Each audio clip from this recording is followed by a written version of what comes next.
Yo, what's going on, guys? Welcome back to another video. Today we are talking about Charli xcx's new album, Wuthering Heights. This was kind of based off of the movie that came out, Wuthering Heights. And if you haven't seen my review on that, I also gave my review on that. I kind of was just going into the movie kind of to hear like any sort of the soundtrack that was in it. And I think literally the only time they ever played a song from the album was at the end of the movie. So, yeah, I mean, it is what it is. You guys can get my review on the movie if you guys want to. It's in a different video. It's on the channel as well. You guys can go look for it. However, let's get into the album now. I think that the album actually is pretty good. I think the album pairs really well with the movie that was going along with it. I think that they used like the strings really well because it kind of gave off that vibe whenever you were watching the movie. They had a lot of like strings in the movie as like I don't know what you call it, soundtracks, or I forget what you call the actual soundtrack to a movie that's not like an album from an artist. I forget what it's called.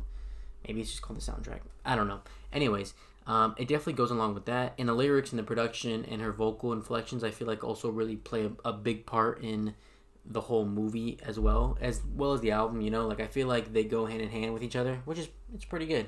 Now, am I going back to this album at all? Probably not. I think there's like maybe one or two songs you could probably save from here.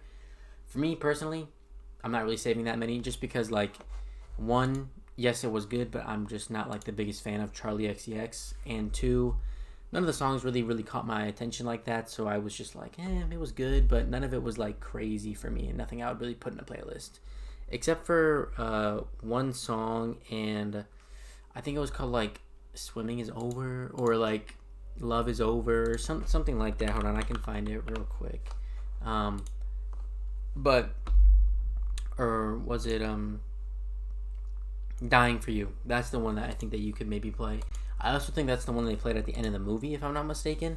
So yeah, but that was probably the only song that I think you could really go back to for sure and play, just because it was a bit more, I think, upbeat near the end of the song, and just an upbeat tempo type of song, and probably would be more enjoyable on re-listen.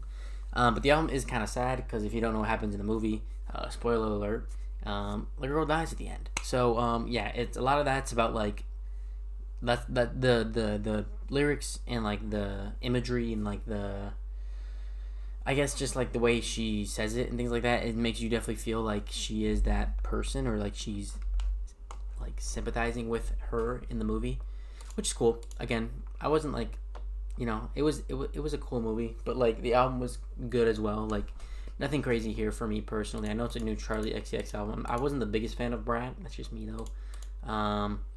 So yeah, again, this doesn't mean this album is bad or anything, just because I don't like a lot of the songs, or a lot of the songs aren't replayable for me. I still think it's a good album. I just don't think it's anything that I would really go back to.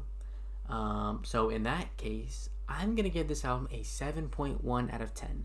I think it's, again, still good, but nothing crazy for me personally. Let me know what you guys would have given it, you know, down in the comments below. Let me know what your guys' thoughts are on it in the comments below. And yeah, I'll see you guys in the next video. And have a beautiful day. Peace.